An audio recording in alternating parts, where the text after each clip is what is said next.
Can somebody just check if like I'm in balance in terms of like You're right at the center. Yeah, it's very good. even if I'm like okay. Yeah, it's good. Okay. Hello. Test of the mic. 1, 2, 3. So how are you doing? How are you feeling? Like Quite good. yeah, okay. It's quite warm, but if somebody would be very like, we can just like maybe change even the. Zrobić, bo tutaj wyjdą tutaj kilka osób teraz. To jest tam większa grupa. Now will be full power off.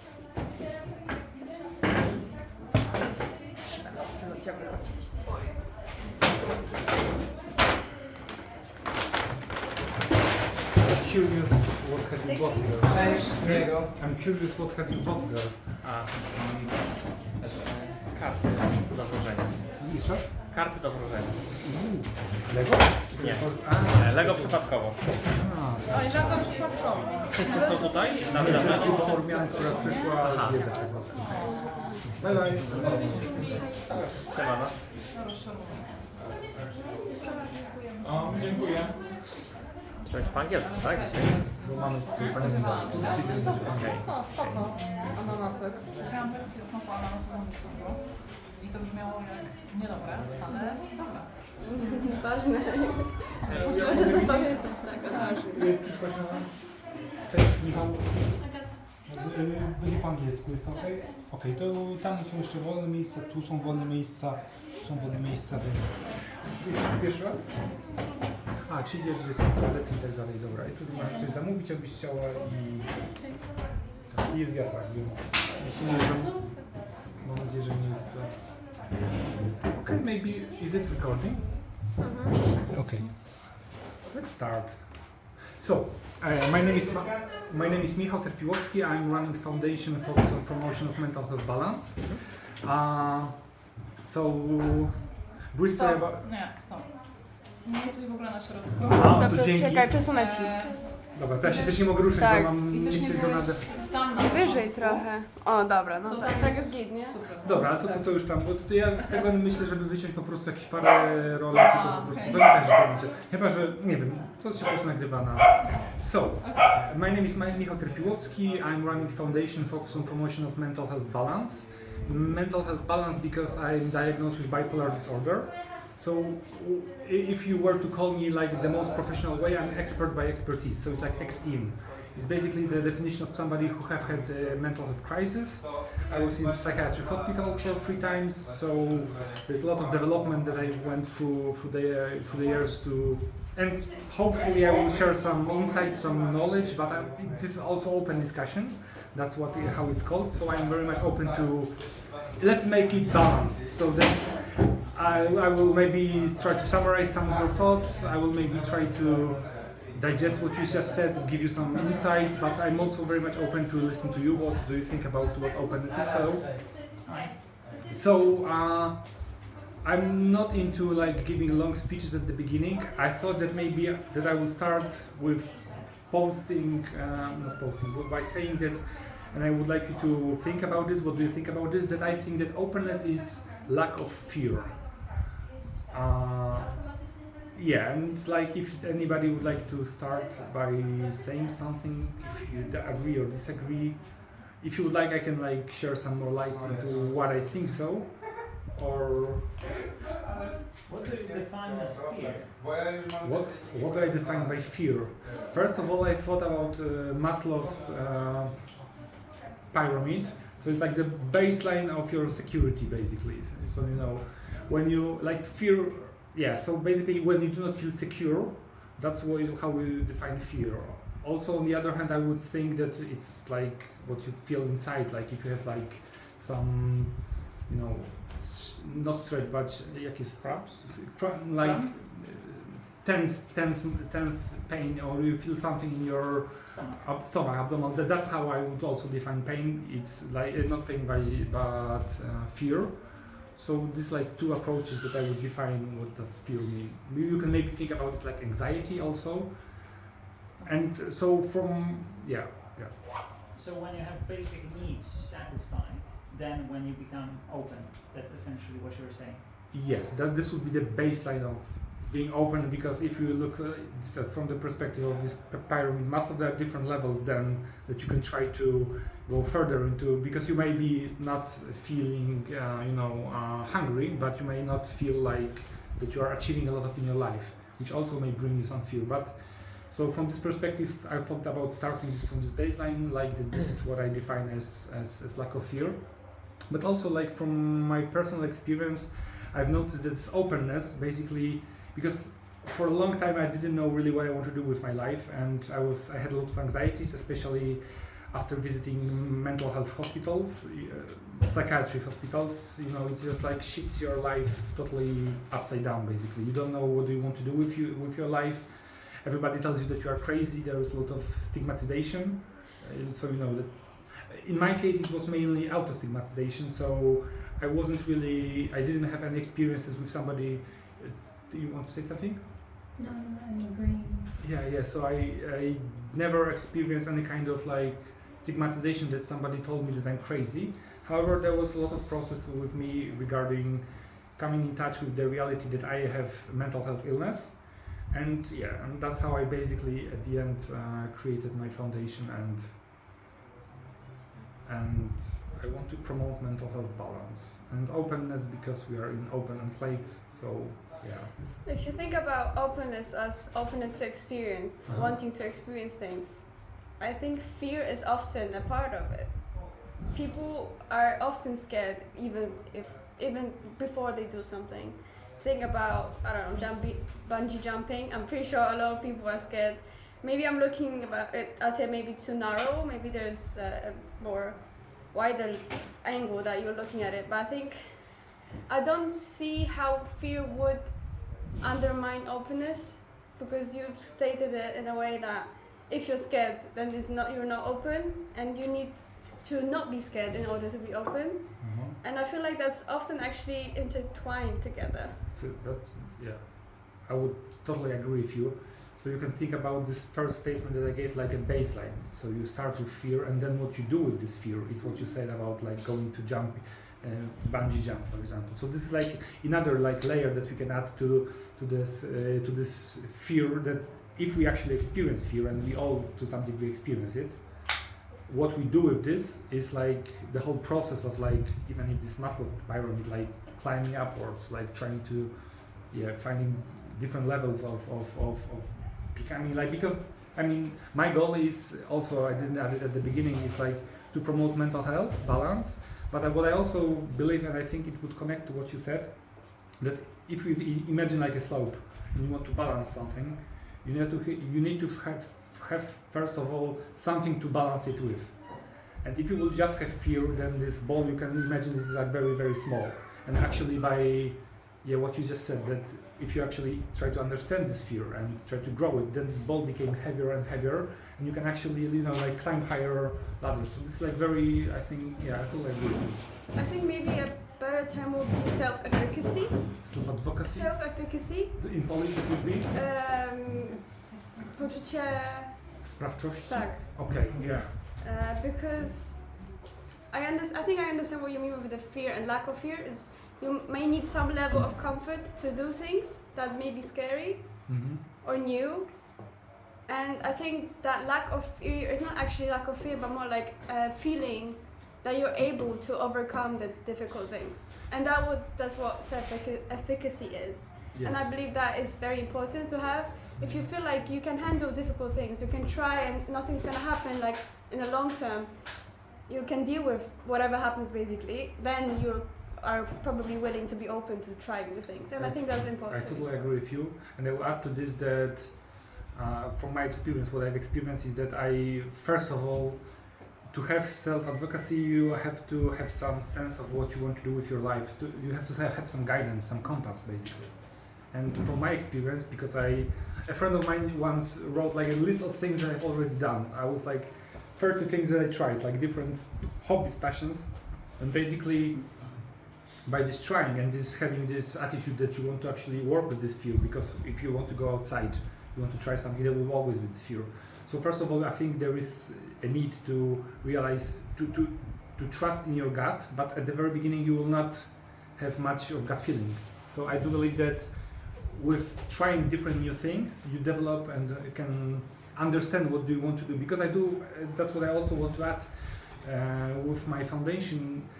I think we live in difficult times regarding like postmodernism, basically. Like, so there's like little of higher value. I'm agnostic, so a lot of people find, you know, faith as something higher to strive for.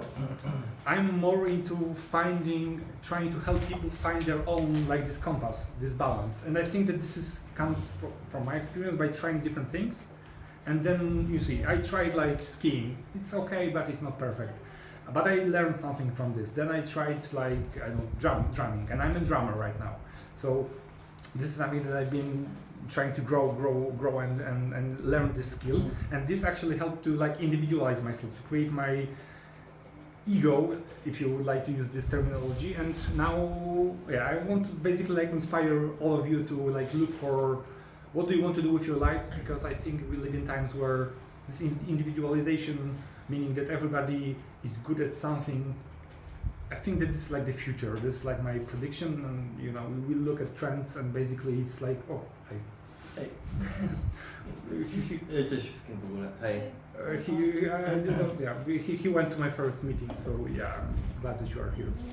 But just to finish my thought, I think that I find sense, because sense is also, I think, very important in this whole conversation that I'm trying to have, is that by tackling your fears, sometimes it's difficult because there are people with PTSDs and different situations when it's not very easy, and so, but in general, I would advise there won't be any progress with self-development if we do not tackle our fears. That will be like my strong thesis here, basically. I would agree. I would add the level of excitement to fear. Excitement to fear? Yeah. Oh, that's interesting. Can you So elaborate? you mentioned postmodernism. I call it postmodernism. Okay. Which is sometimes called meta-modernism. Go on. Because modernism was really long time ago, Uh-huh. and the sense that we are sort of moving quicker and quicker, and it was replaced by postmodernism essentially, right? But with AI, with digital world, with everything becoming sort of dualistic and liminal at the same time, we live in both realities a lot, implicitly. AI with supposed consciousness that literally this year is being tested. Because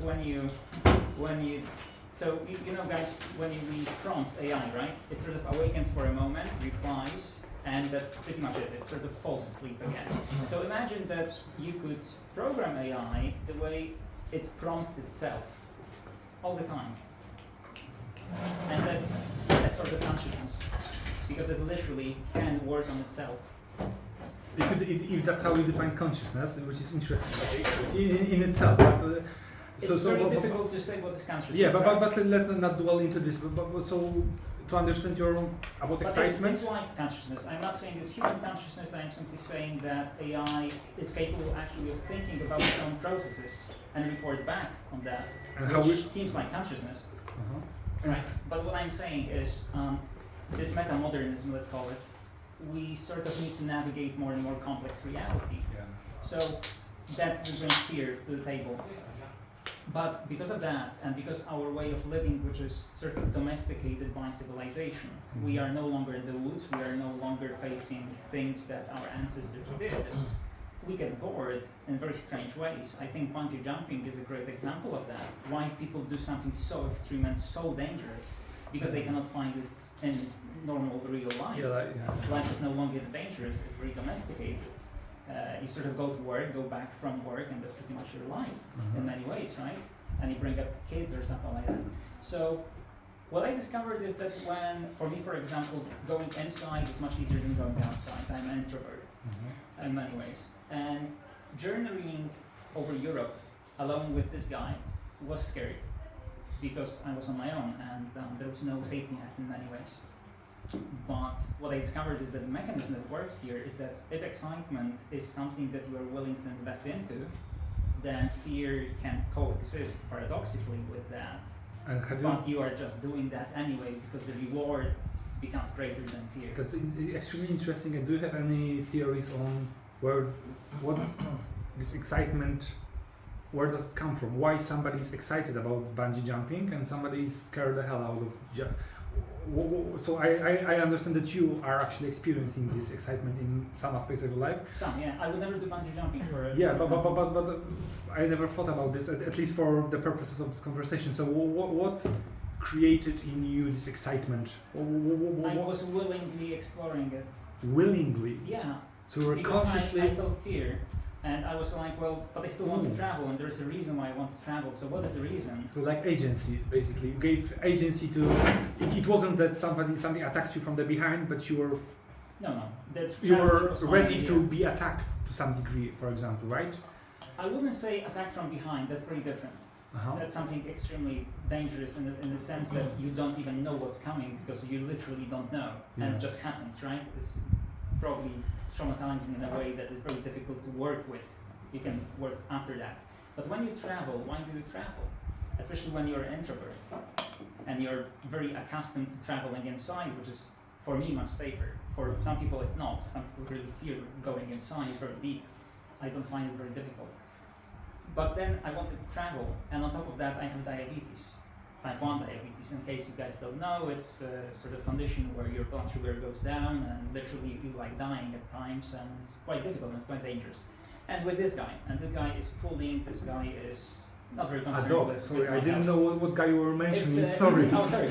This is a Labrador, and right now he's fantastic. So he can but sense when your glucose level. no, none whatsoever. I would love for him to be able to do that, but that's my point. You travel to places like Sicily, for example, and in case you guys don't know, Sicily in Italy is called like the Africa of Italy, and no offense to Africa, that's not what I mean. What I mean is that Sicily is a place where you literally walk through the biggest city in Sicily and you're walking next to a trash can and there's more trash on the street than there is in the actual container. And you walk literally through doors. You know, you step on them, then go, and then you keep walking and you're, because this is normal there. Like, you know, this is this level. And that was quite scary. It was quite weird. And on top of that, people didn't speak English very well. And I'm accustomed to English-speaking people, let's say. So why? Because I wanted to break some boundaries, and I wanted to sort of map territories and experience myself in different environments, different cultures, different places, and see who I really am. Okay. Just like you switch roles in life, you can become like an actor, right? You can work in a kitchen, you can do, I don't know, Even though that work you're in McDonald's, you can work in a really nice shop, or you can be designer or doing some really sophisticated work. Who are you, really? Because you change, you observe yourself differently in those roles. So if you were to like give like digestible, But it's scary. like how would you, if you would like to like inspire others, in one sentence, what gave you this excitement? For me, it was a total, complete rapture of my life. In 1 month, I had my dog dying and losing my partner with 2 children. So it was a total breakdown of my life. And on top of that, some problems with work that were connected to that, sort of followed up. And suddenly I found myself in a place where I didn't feel like I can just stay in my place. I need to move, I need to do something, I need to try something. And those ruptures in life, these breakdowns, they can be turned into breakthroughs. Yeah. Very big difference. You can literally use them to sort of almost alchemically, as in joining fire and water, you can create something new for yourself.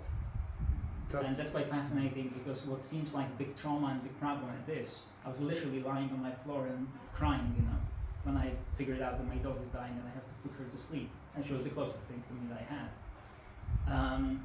And still sort of brings a lot of emotion to me, right? But it's in the past. And I had to do something to transform it. I couldn't just stay in that one place. I couldn't stay in that moment. So I think that's what I would like people to take away from that, you know?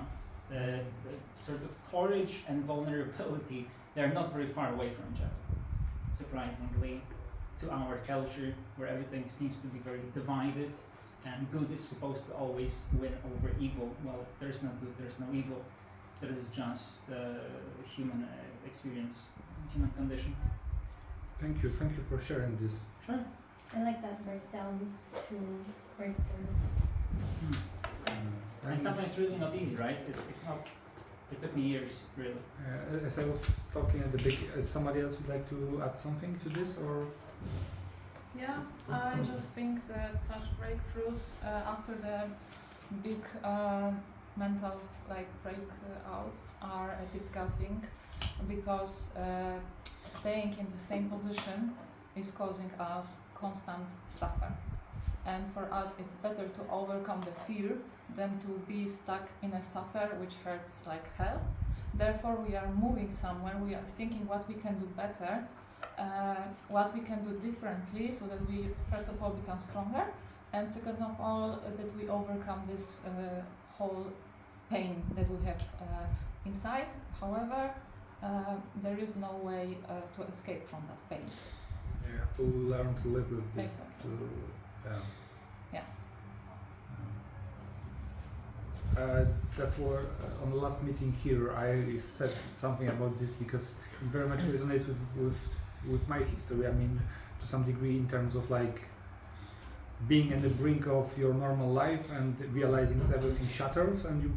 So sometimes I do think that it's actually necessary for people to go through hardships to redefine themselves to some degree and to find their true purpose. That's what's my example. It's like here, it is something that. It's like a teacher.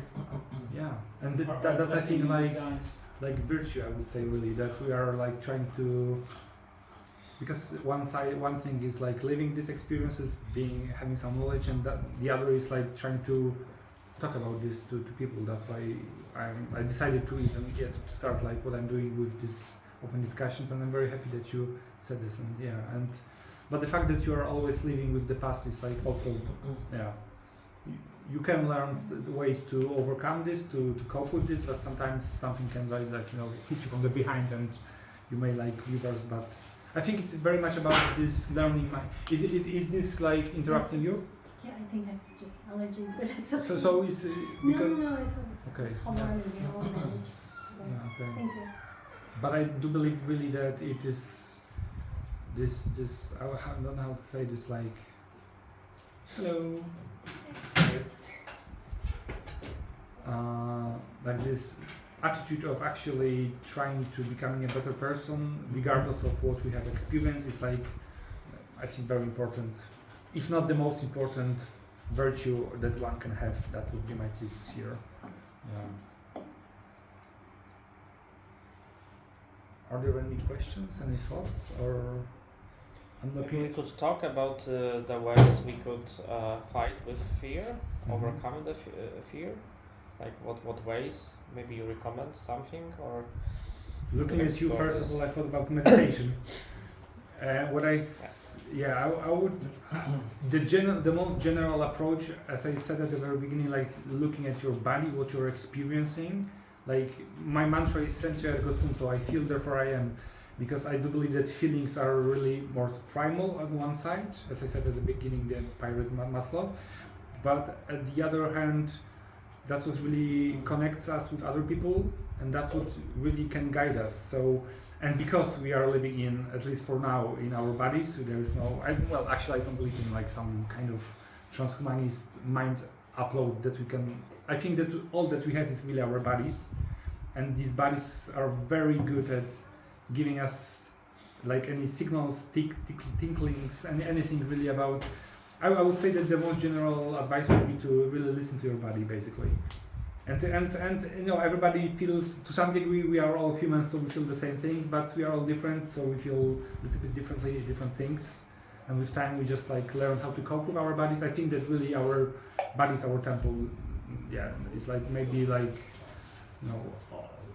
bit like overset knowledge, but I do believe that this is like true. So I would say that if you are experiencing fear, and first of all, I would recommend going to therapies, to any professional help.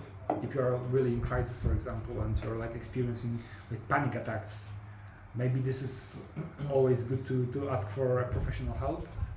Also, I think that having a network of connections with friends, with family especially, is like very important as well. We are really created by our relationships, so having somebody to to talk to and to basically to talk, to communicate, I think that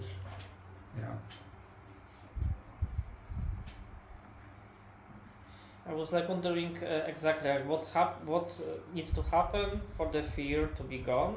Like, doesn't matter if it's meditation or therapy. What exactly? What's the mechanism of it transforming into something else? from Maybe you have some my experience or experience others. is laying down and doing nothing, which is like the most difficult part sometimes. When I experience like a small panic attack, I've learned myself proactively to just shut down. Basically, I'm just like laying down, and I'm trying to experience this fear, and this actually already teaches you this resilience to fear, because when you actually are not running away from what you're feeling inside of you, you are going to. It's like, maybe you know this, but basically, from my experience, when I feeling, for example, anxiety, and I just like lay or meditate, or I don't know, but basically, like, let's say that I'm just laying and I just focus on this. For example, usually for me, anxiety and fear come from the gut, and when I just focus on this, it actually just goes away. So that's basically the most safe way to deal with if you have no way to like call a friend or to go to therapy or so basically this, I would say. It's you basically, when you feel anxious, your brain is trying to alarm you about something, often something not very dangerous, but that's another topic. So if, like you say, when you let yourself feel it, lay down and things like this, you're showing your brain that you're giving it attention that it's calling for. Like, oh, this is bad, this might happen, oh, be careful.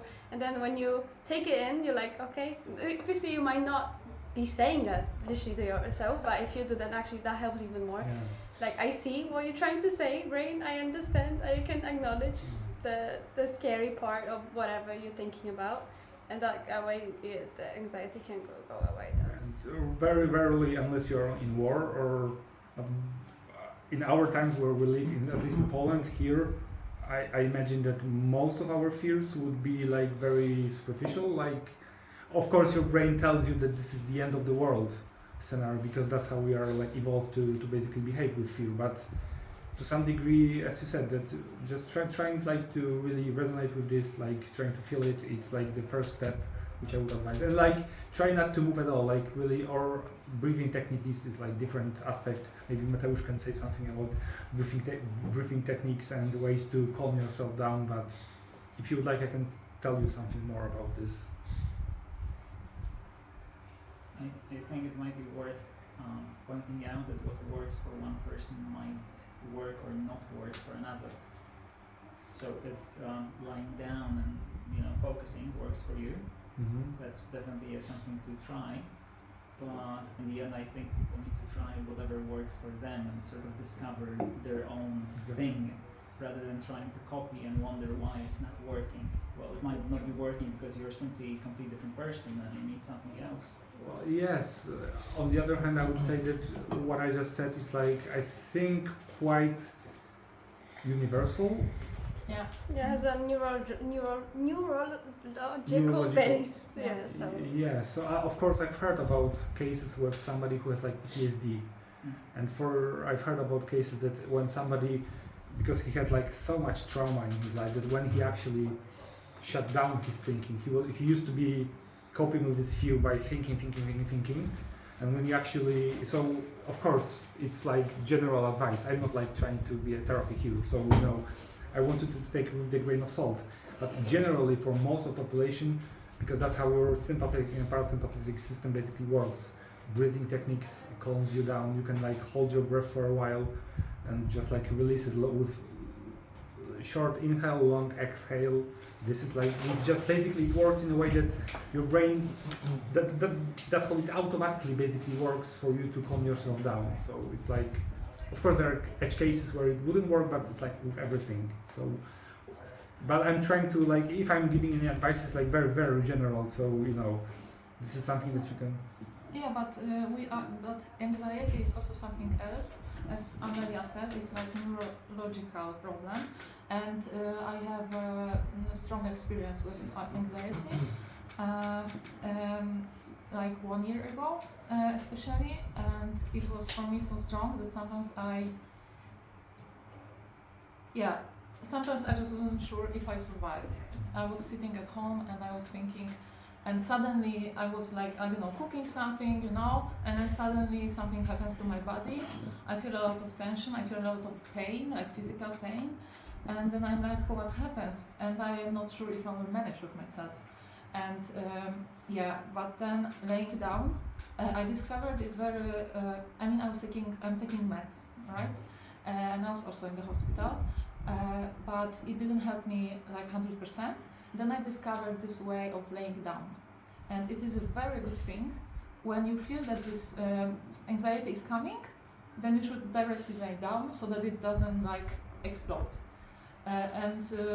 Also, hearing the fear, I think, is also a good thing. Hearing the fear? Yeah, like Amelia said, that you should focus, give brain this focus. Okay, brain, I'm listening you. What are you afraid of? I like trying to talk with your inner parts of your psyche, basically. Exactly, but this still wasn't it. And after some time, my psychiatrist, she gave me a prescription, and I was seeing the psychologist, and it was the schema therapy. Mm-hmm. So basically, I was telling her what I am thinking, how I behave, mostly about the thinking, about my thoughts, and she was looking at different perspective, and we were discussing these thoughts and going deeper and deeper and deeper. And I didn't even know that sometimes when I'm like just busy with cooking, that I am having such thoughts. So you're like in subconscious, so somewhere just like roaming around and. Or like we just think about one thing, but then in the background something is there. And we were analyzing it like really in detail for 10 weeks. Okay. And I must say that I don't have such strong attacks anymore. That's great. So you like intellectualize this and learn why. So you are this example that so that's interesting. That's great to hear that you. I was just not aware what is in my brain. And when we look together, then that's great to hear. Yeah. So basically, look for help. There are like a lot of. I'm running a YouTube channel, Behind the Curtains of Life. If you look at this in the description, there's like another example of suicidal thoughts, and there's like, if you will be looking for some ways to look for help, there's links in Polish. So but they're in Polish, but where you can look for, and you can actually share with your friends. For example, if somebody is experiencing panic, because sometimes we do not have availability of psychiatrists. There are like hotlines where you can just call. It's online, virtual. My friends who run this foundation, F. Foundation from Warsaw, and they're like, so there are ways to help. And if you need any like guidance, you can just write me. I will try to like look through my networks of connections to help, because as you said before, we are all different. We have some baselines. I would suggest that this laying down works, but laying down works. But then if you would like to going back to this idea of actually working with yourself, I don't think that this is possible to just work with yourself without any mirrors, without any help of others. Basically, that's what basically therapy is. There is another thing that I would like to suggest. Sure, go ahead. It's not going to work for everyone, I guess, but whenever we have like large anxiety attacks, or I don't know, this fight or flight mode, you can literally fly away. I mean, you could run, you could do some running. Running helps it kind of immediately. I mean, because when you have intense anxiety, it actually affects your heart and your body. If you just start and try running, you could feel that in literally minutes it overtakes your anxiety, and you can start, actually your body starts to perform some physical work. So in like 5 or 10 minutes it can literally help you, which highly recommend. I would totally agree with this, because basically you are just like giving your body, it knows that it's in fear, it wants to fight with something, and just like running from evolutionary perspective was to have aim to maybe to hunt down just run away. or run away, but basically it gives very much, it's very good idea. I was running today like So yeah, I feel you. Yeah, it's a very good idea. I'm still like considering whether running before work or after work is best, because today I ran before work and I was tired all day. But maybe in this regard, it's maybe better to run after work. But yeah, I don't know what are your experiences with. But basically, like physical activity, like yoga, dancing. There's lady, I'm not sure if she's here yet, but she's like horse riding. So the other thing is like, of course, I know from experience that if you are having like depressions episodes or like low moods, telling somebody go run, it's like not going to work. But just to go for a walk, basically, like move your body, go for the kitchen, just like anything, just to give you, just to give you like any aim to strive for, because we are, as humans, we are basically created to aim for something.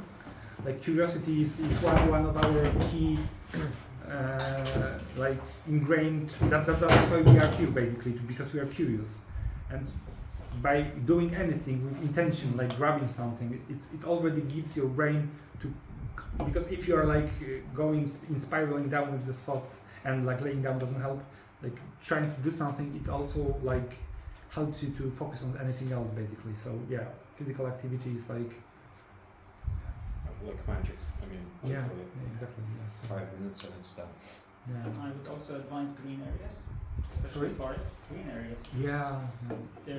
I know if you guys sort of had that feeling, but I think many people do, because we sort of lock ourselves in cities, but whenever people want to rest, they don't do it in the city, they go outside the city, right? So that's sort of proof to me.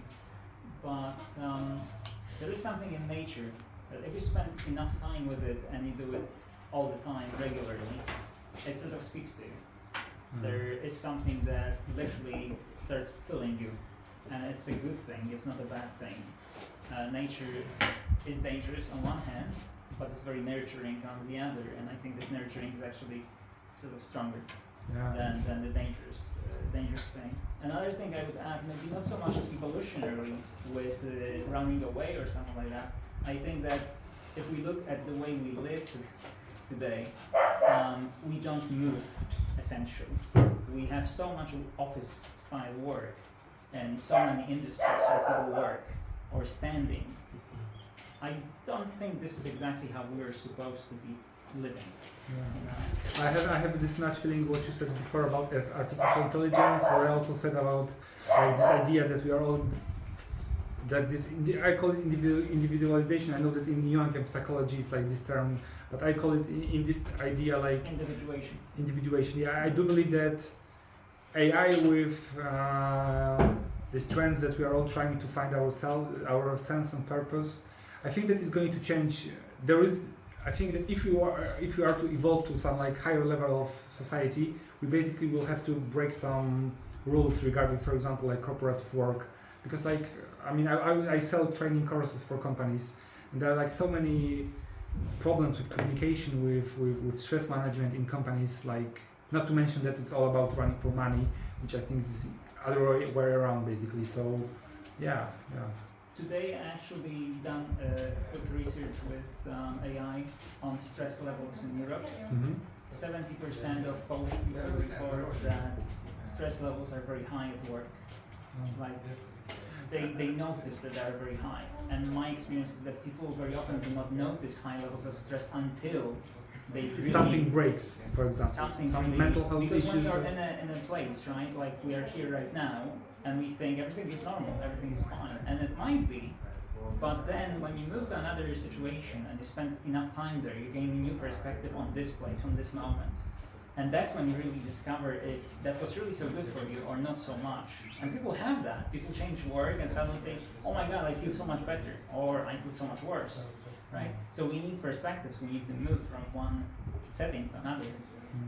So when people say in polls or surveys that they are stressed out and there are high levels of stress and they have 70%, this is very alarming. It's not just a little bit dangerous, right? It means that it's like a little epidemic of just not sustainable living for human beings. And basically what we talked before, because we are connected with our bodies, I do believe that a lot of our illnesses comes from, like physical illnesses come from mental health issues, basically stress. Basically, I mean, it's like proven that when you are stressed, you basically are trying to fight yourself. Yeah. That's how it works, basically. What you said about going to the forest to break this cycle. So I would suggest everybody just like to, maybe like one advice that I would give, like for everybody, is like to try to do one new thing a week, for example, something new, something that you didn't think before, because unless you are like already do not think that you need, but I think that we all need to develop ourselves. But yeah, from my experience, as I said, I was like trying so many different things. I even did it, my career, I did the opposite around everybody else did. So I was working on my job, then I had this mental health crisis. Then I created foundation, which is like non-profit, so I do not earn any money from this. So I found my ikigai, you can say, like this Japanese term. And only now So you found your what? Ikigai. Ikigai, what is it? Does anybody know better? Because I'm not sure if I will say all those things. So basically it's like, there is like this idea, ikigai is that you are doing something that you love, that you get money from, that helps the society. These are the three things that I remember, but there are more of them.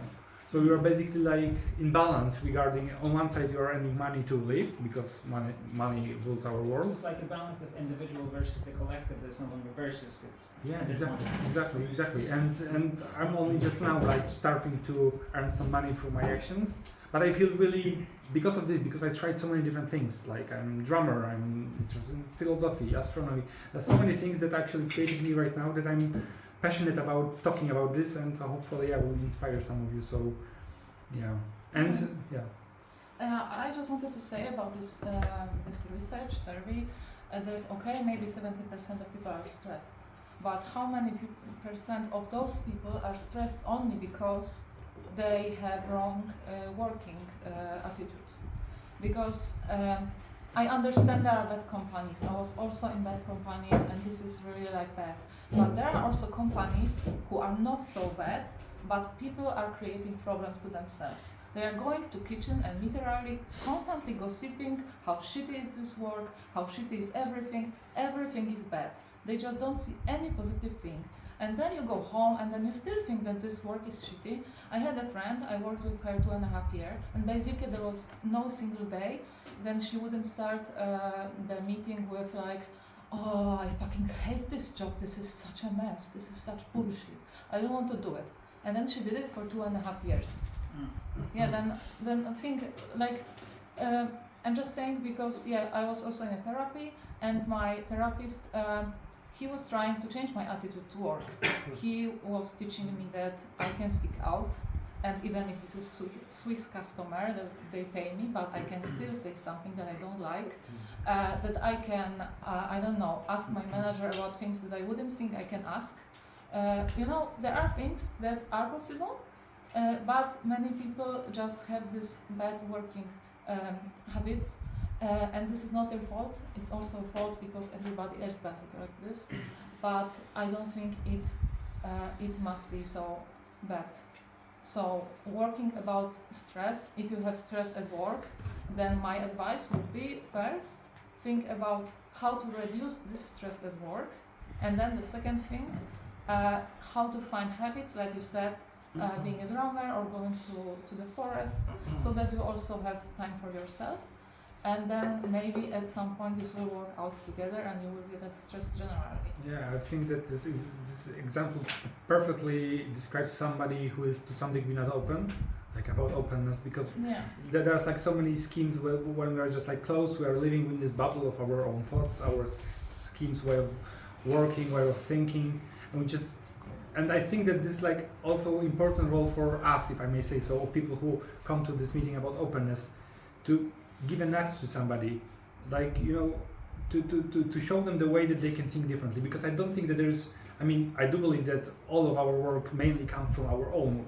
self-development, but to some degree, this example of this person that you mentioned, if she or her, or him or them, they, however, will go through his life, he can just like end his life, like die at 80 years of age without getting to know the different way of living. Exactly. I mean, from my experience, I know this as well, that basically, unless some sign was given to me, somebody, some friend told me something, do something, it's like really, I don't think that it's impossible. I think this is basically impossible to stop this way of thinking if you are like closed bubble basically. So I think my comment to this would be basically like to inspire others. Like, you know, yeah, if you see a friend and if he's in your work, yeah, just like try to communicate with him in a way. ChatGPT is great for this. Like I did this several times that basically I see some difficult situation in my life and I just like ask ChatGPT like how do you think using non-violent communication, for example, how would you try to inspire somebody to change? Because very often it's about communication, and communication is different, interesting, passionate topic about how we can say something in 100 different ways, but we can still like not communicate at the end. So yeah, we are actually. I was thinking about you, but yeah, we were talking about this on yeah. Okay, I think that one of most important things that to change that you mentioned, like I hate my job or I hate my life, is to change, is to be grateful for what you have.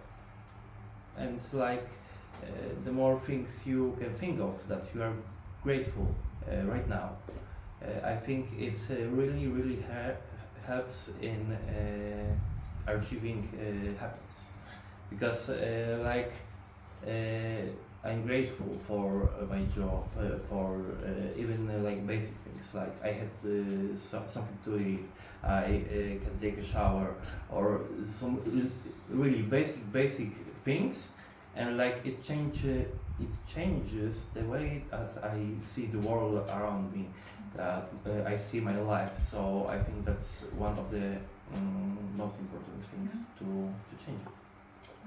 How did you get to, were you grateful from the upbringing, or is this some skill that you've like came to through your life? Like I will be here like subconsciously I'm trying to like for each of you who speaks out, like to inspire others. So that's basically what I want to do, to like to give some tip on how to be grateful. How did you do this by yourself? I know your story, but for people who doesn't know it, like okay.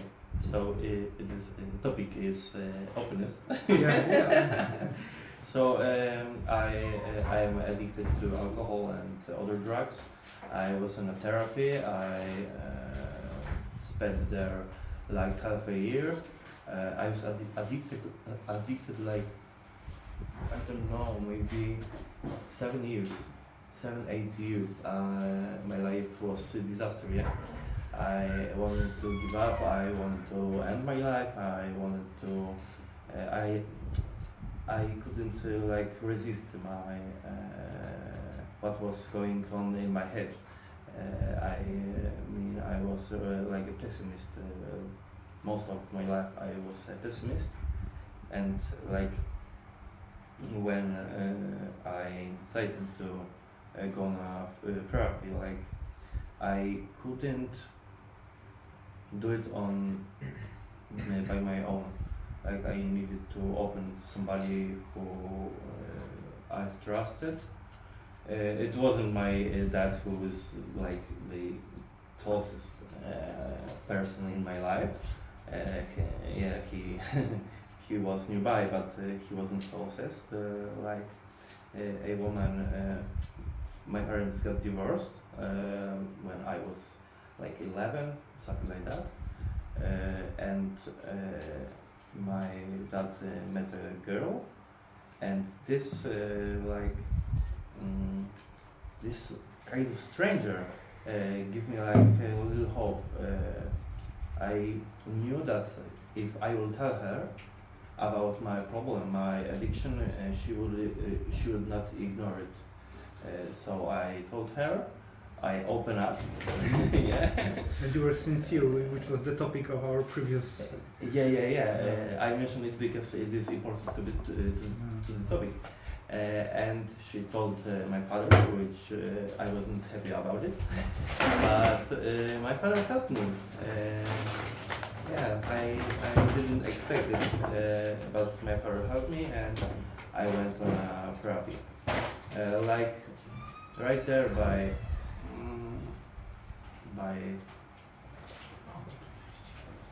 recovering, growing up, learning things, learning how to live by my own and live sober. Yeah, like I was last 5 years before the therapy. I was going on and on, day by day on some sort of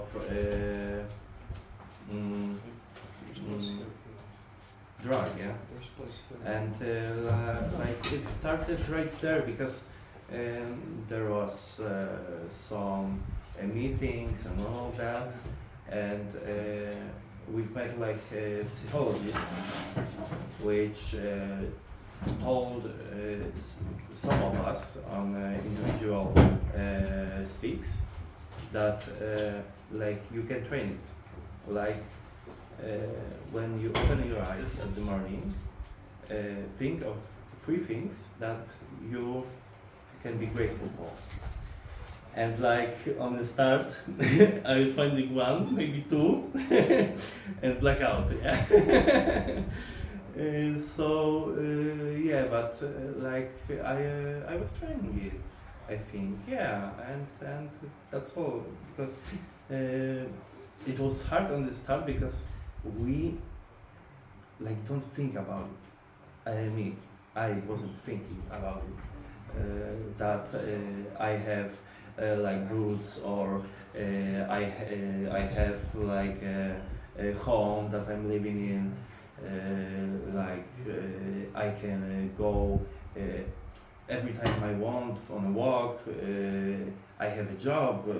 I have I was thinking about the positive things in my life, and like these basic needs. It's really, I think, important that we have it, because when on the Ukraine. There was like my friend went on Ukraine to volunteer, Yeah. and like there wasn't electricity, there wasn't water. They washed like once in a week, don't without with usage of a bowl, a big bowl, yeah, and it's like. She came back and she was so happy to take shower. Yeah, she was so happy that she had a light. Yeah. Yeah, thank you.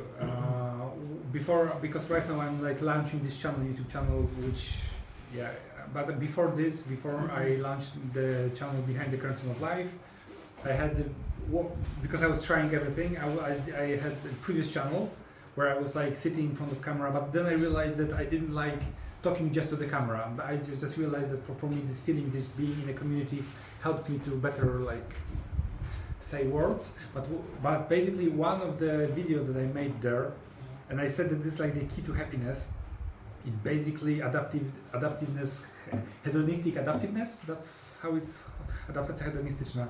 And I think that if we actually understand this topic, this is about this.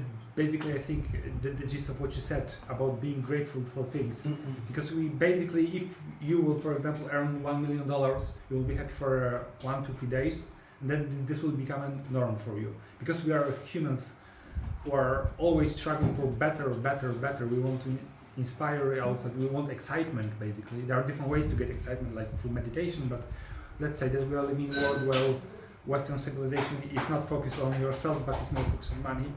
But basically, this adaptiveness, hedonistic adaptiveness is like, for me, is basically, I think, the key to understand how to be happy and how to be grateful for things, and how to be open as well. Because basically, when you realize that, what you have, like 3 things that you are happy for in your life, when you realize that you have them, you realize how many things other people do not have.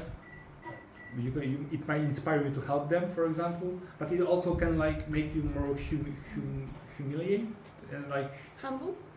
Yeah, that's what I was looking for. Yeah, so I think it's very important, like having this like rethinking where you are right now and realizing, for example, where you were like 3 or 4 years ago, and just like not forgetting where you came from. For example, from my perspective, is very important, and like being really grateful and humble, because I think that this like in terms of balance. If you strive high, you need to remember where you came from, like being grateful that the civilization that we created, like it's really a miracle that some like technologies like recording me, we have something to drink, we have electricity, and it's not that it was like here 200 years ago, not to say like 50,000 years ago. Like we were here, we have the same baseline in terms of our emotions as we were talking at the beginning, but basically, yeah, we need to like really think about what we have. I think it's also a key to be open as well. Yeah.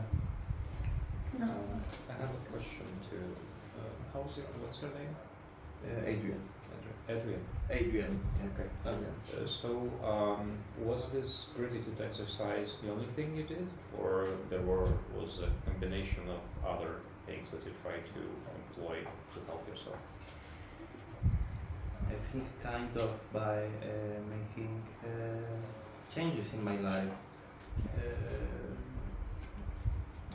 like So this doing is about grateful. Yeah, Grateful. sorry, Yeah. just to clarify, this is gratitude exercise. This is like sounds like a routine that you add to your life that after some time becomes a habit and helps you to maybe see other sides of your life that you hadn't seen or wasn't conscious of or was aware of. Were there any other things that you tried to do? Because like from my experience, the reason I'm asking that from my experience, like if you try to do only one thing, it's not usually working. Maybe it will work, it will improve something after some time, but you have to do something else too, especially if you're like in a crisis or something like that. Do you have anything else? You know what? On therapy, I like changed my environment, changed my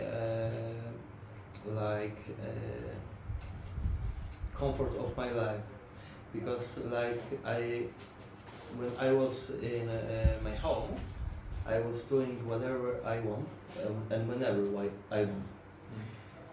So when I went on a therapy, there was things to do. Like besides I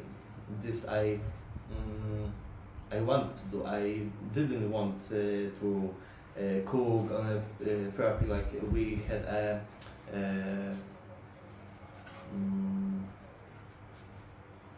basic like homework, not homework.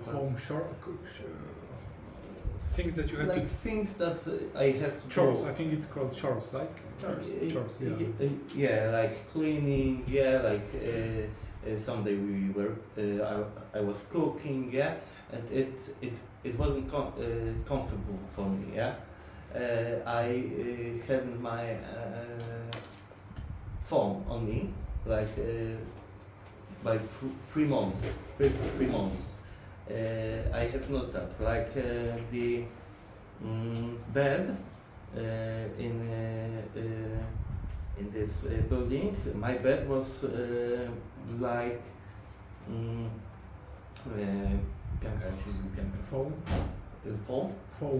foam, like a foam. Yeah, and like it changed my way of thinking, like what I have in my home, yeah, and what I don't have right there, yeah, and it was kind of hard to understand why is it like it is right there.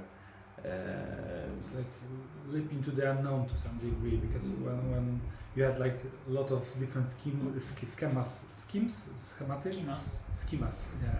When you have like the old schemas that, like as we said before, like you were in this loop of like trouble, you can say.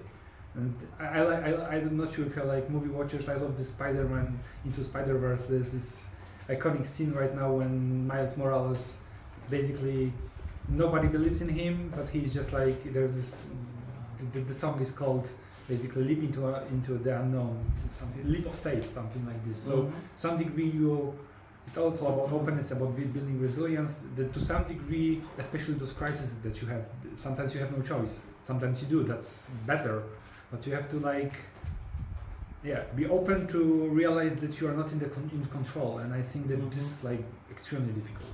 It's like knowing that you do not, because we want to have control in life, right?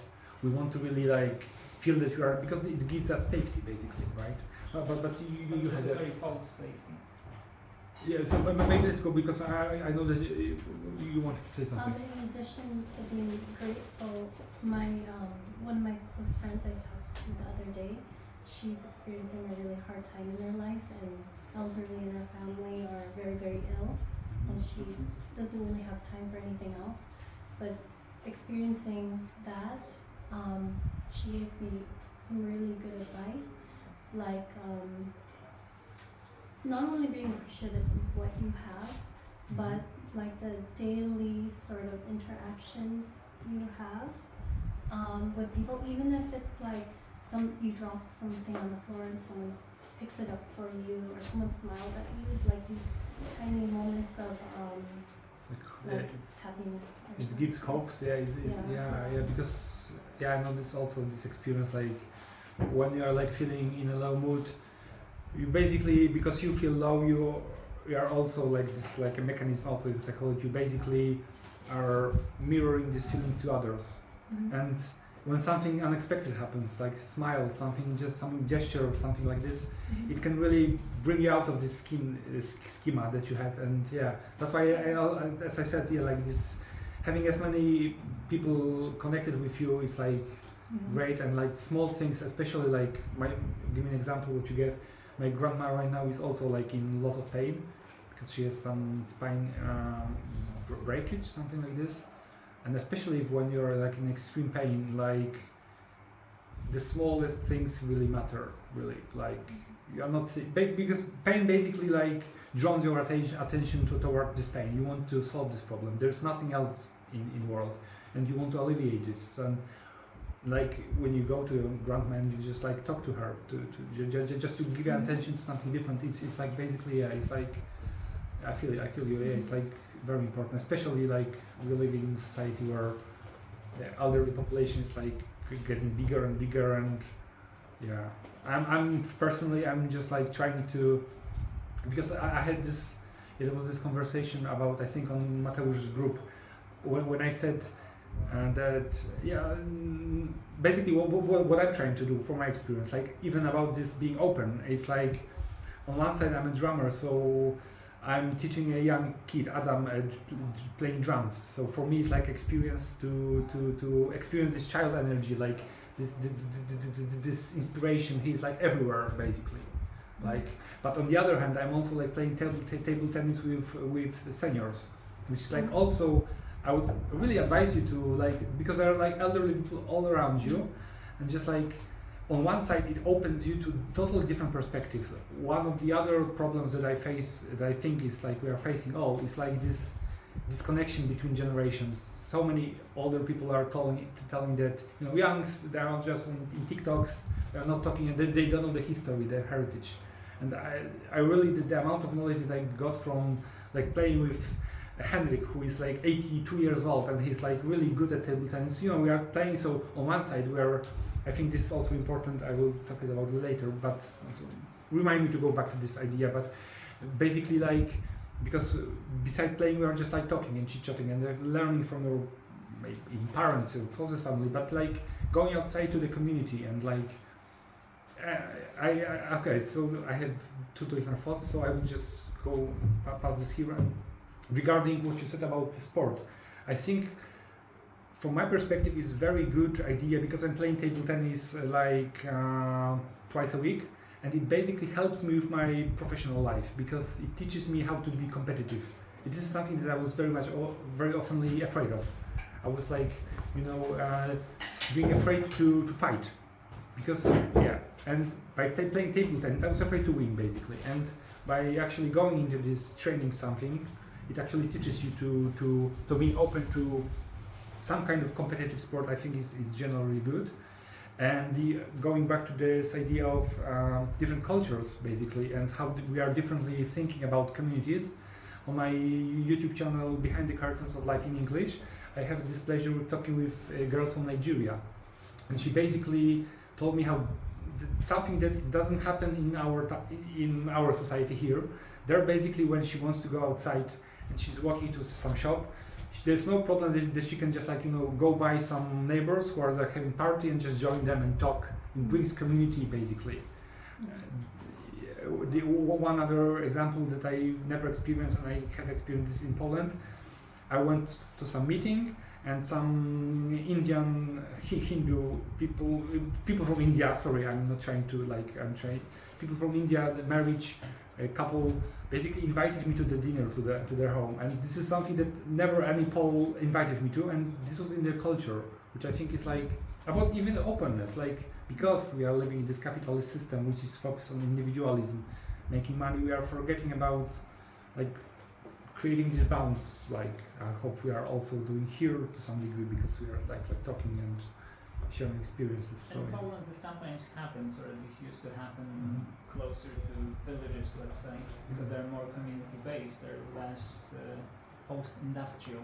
yeah. Right? Factories changed a lot, and the way we relate to each other or don't relate to each other. Yeah. And do you have like any other examples like of open situations that happened in your lives that happened for you for the first time? Like, is there something that you want Can to I just talk about, I want to say something Yeah, sure. about the company thing. Yeah. Go on. It was like open question to So go I forward. don't work in a company, but another friend gave me advice recently that like you have to be conscious of the group that you're around. And I know that if you are like in a team or you have colleagues, it's hard to get away from that. But definitely the people or the group you're around, they can either raise you up or bring you down, right? Or neutral, I guess. But I was watching a video just yesterday about how people react. Like, for example, if they have a hard time at work, or if they're overloaded, and a lot of times the way they react is to get a response from somebody else. So you also have to think about how you're reacting to that person, because you could be enabling that sort of behavior, or actually helping that person out by like making your border. Yeah. So yeah, I can imagine in a company it's a lot more tricky because you're in a space and you have to work with certain people you can't avoid. But It brings very much about the topic that I also wanted to talk about openness, because when I look at myself, I do realize that I have just basically some genetic traits of being very open, because I was always interested in many things. But you for example, said that you are like more introverted, so it for you. I mean, I'm just trying to say that, and not to compare ourselves, I but think you can be introverted and very open at the same time. Yes.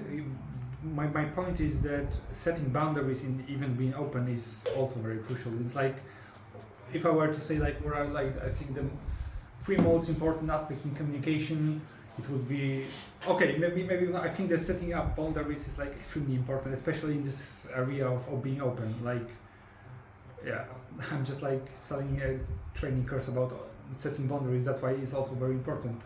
But yeah, like understanding where you end and somebody else's starts is like extremely difficult, and it's a skill.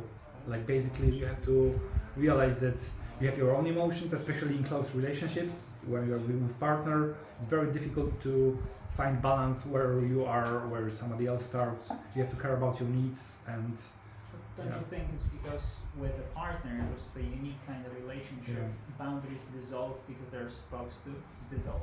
Well, it depends from which perspective you're looking at it. Like I do believe that to some degree. Sorry. Not always. We hope. Sorry. Not always. We hope. I mean, That they don't dissolve.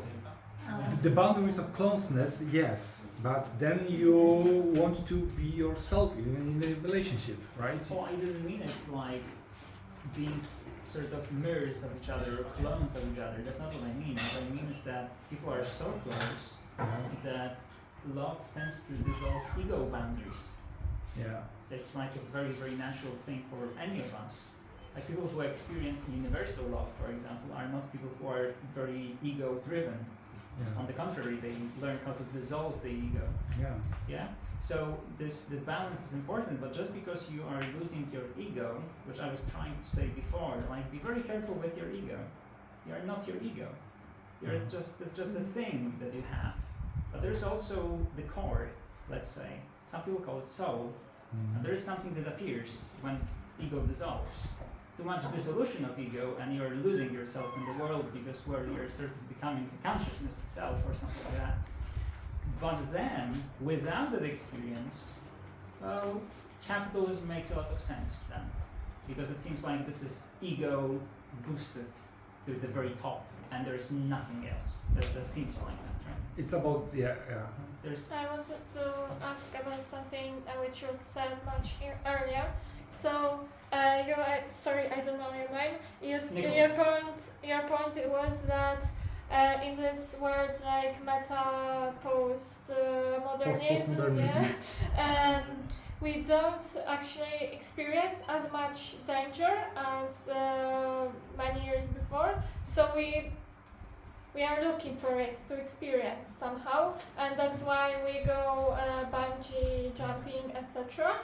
But you said, I think, that we can't differentiate, like our brain doesn't differentiate between like real fear, real danger, and danger which is like this superficial, as you called it, like at work, etc. So are these two things, can they coexist, or they can exclude themselves? no, they perfectly coexist because they're not really opposites.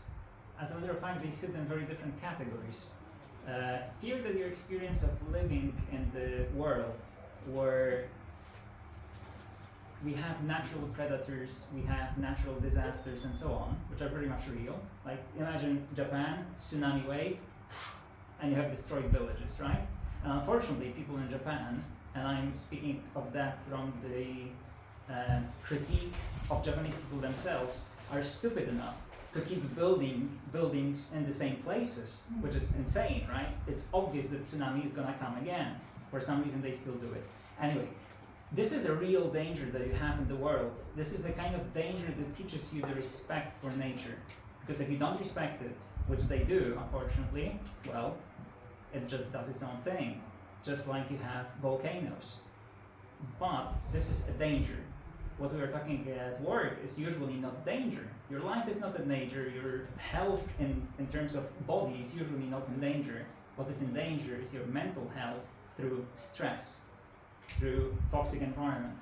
This is very, very different. If you look at shamanic societies, so where we presumably all come from, you will see that stress levels were usually very, very low. Because the entire framework and entire society was actually terribly spiritual, not materialistic. Ego is very materialistic because it wants to control. That's the problem with ego. But when you dissolve ego and when you sort of bond with other people, which for us is extremely difficult because we are taught from very, very, very early on, don't touch that because that's not yours. This is the very opposite of that. Don't do that to somebody else because they are a different person. Don't say something.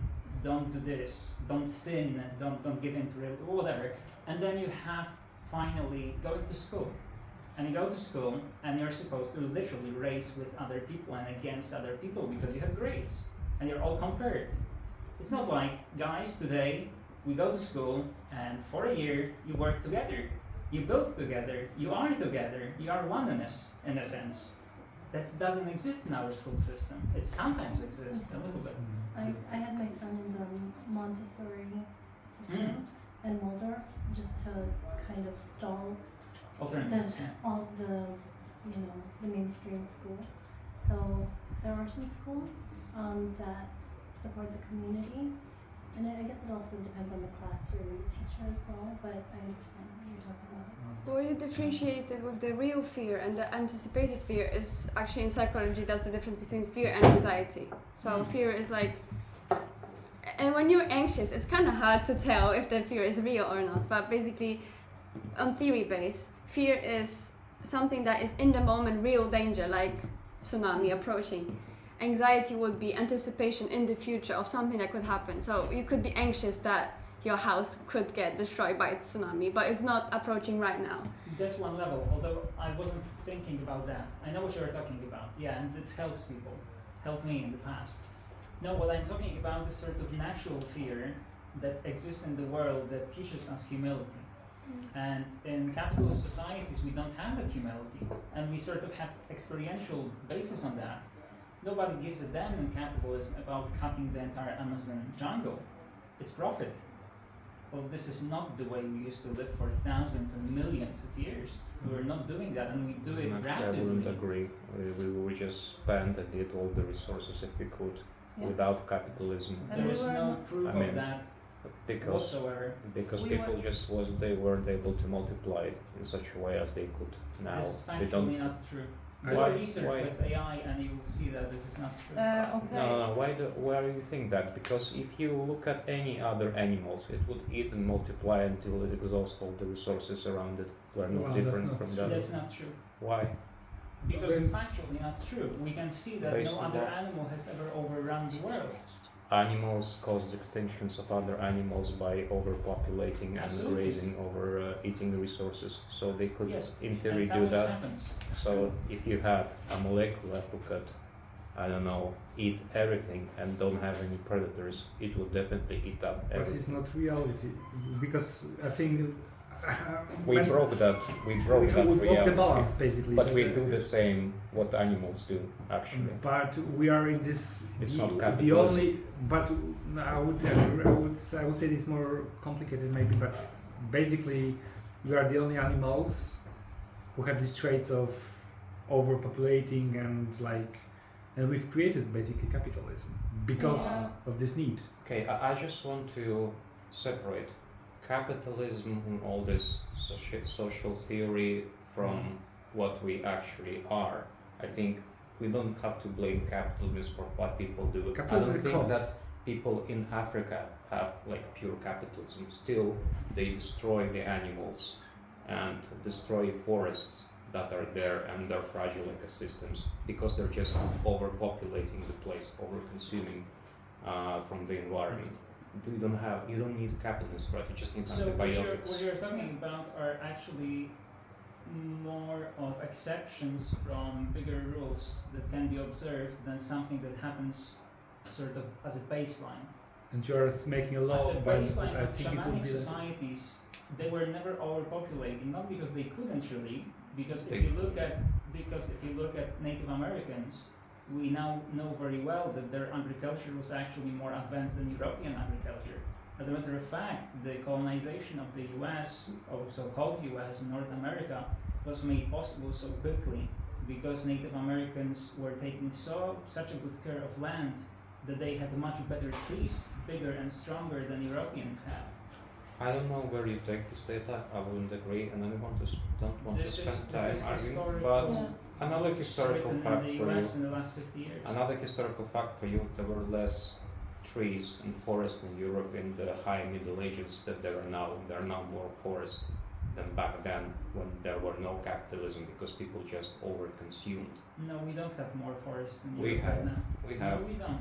I guess if you want to speak about facts, I encourage you to get also look at Okay, facts. then But let's- I actually wanted to get back to the topic of boundaries and relationships because I didn't quite understand this ego the solutions thing.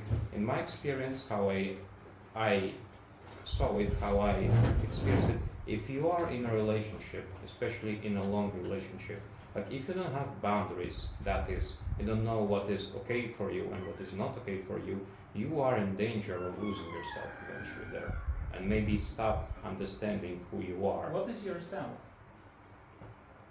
How do you define yourself?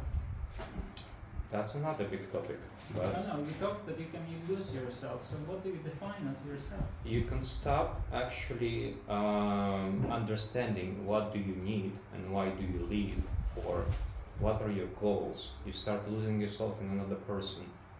Their goals, This is not yourself, right? which is not myself, they can No, have what I different mean goals. is this is not the definition of yourself. What you need is what you need, but who are you? Who is that yourself that you're talking about? I'm talking about me as an individual, like my body, everything that is inside of it. Every needs and wants that I have, any like ambitions that I have, this is myself, me, like, and my goals. So this is your concept of yourself, okay. So when you dissolve certain boundaries with another person, you sort of merge a little bit, which happens when people love each other and are close to each other, at least when they allow that. How long will they love each other? Like, what kind of love are you speaking about? Like, What kind of love? Well, in this case, we would have a love of two people who decide to live together and coexist with one another, and something that is always not easy, yes. right? So you don't have to lose your needs or wants just because you're merging somehow with your partner, but it comes naturally that you may need and want less and less.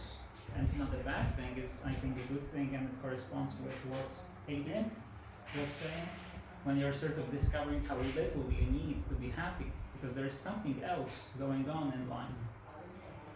Yeah, What? I just. Oh, sorry. Last question then I No, transfer. I wanted to come back to this topic about the history. First of all, people didn't live for millions of years. This I think you should know. That we Because didn't live for more than 10 1 million? 10,000 years ago, we were still looking for food in the forest. 10,000. People are not here for millions of years. Of course, people are for over, Our I think, species over 3 million years? no, our species 200,000 years old. Yeah. That's not true, as And far as I know. of course Because it's there are true. skeletons being dug up Are and you, if you archaeology are looking proves that. in artificial intelligence, then maybe you should start looking in the books. Because AI is Mhm. making mistakes. It's just an algorithm. This you should know. The moment you start questioning it and asking for sources, you get sources and you get books. So Okay, I'm not seeing something let me that- moderate. Let me moderate because I suggested it for a very easy and simple research these days because it can do Yeah, things much right. quicker than we can. I don't have so much time for as you have for this. No, I just wanted to say that I think it's really mean to saying such things. Then we try to a little bit talk with you about it, because really people don't live here for a million of years. And talking about some shamanic people in America is also different thing than about talking Europeans who are here in Rome or wherever. And talking that we were better in the past. No, you know what people were doing when they were going through forest? If someone was old, more than like 60 years, and slow, they would just kill him in the back of the head because it was slowing them down. Don't tell as a group. So you're describing some very specific culture that we cannot track at the moment because you're not pointing No, to that it's- specific culture. I'm not saying about And the I'm not saying culture. that didn't I happen. just wanted to I'm say saying there's a different cultural setting here, and you're applying the framework of your culture, which is very modern, very European, and that's always appropriation, I think. what I will no. This is not what I'm doing. I just wanted to say people have some badness inside. And we had it before. Our goal is to first of all survive, second of all to multiplicate. And survival means looking for food.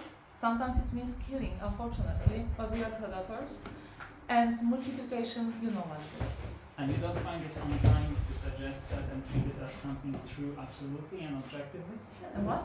You don't find this unkind that you treat these things objectively when they are definitely a part of cultural framework? No, this is objective because it's in our genes, because we are coming from monkeys and all the animals have the same. This is a lot of things that we try to figure out. Like genes do not prove the way we are. And we have research for that. We've been looking for that very strongly, but there's about 5 to 10% of who we are that comes from genes because they're mostly proteins. You're very sure about your research, I could say that. let's try to maybe. do my best to check. I'm Yeah. I'm trying to. Discussion usually allows us to collide certain things and then you go back home and act. And I really don't mind it, and I don't want you to feel that I'm trying to like stop you from discussing, because it's like a process. I didn't have any like agenda before we met, so I didn't come. I was kind of surprised that it, but it's interesting because I'm trying like to maybe woven together like some common narrative that we can all agree on, which I would say from perspective from what I do is like the balance is important, and my claim would be that, sorry, but I will say that what we are living in is a capitalist system. This is a fact. Capitalist system is focused on money, not human, which I think is the other way around should be, or at least it should be balanced. We should be care as much for others as for the money. And if we would do so, I would say that we would care more for nature. And I do agree with you on this, that like different cultures in past were good at this.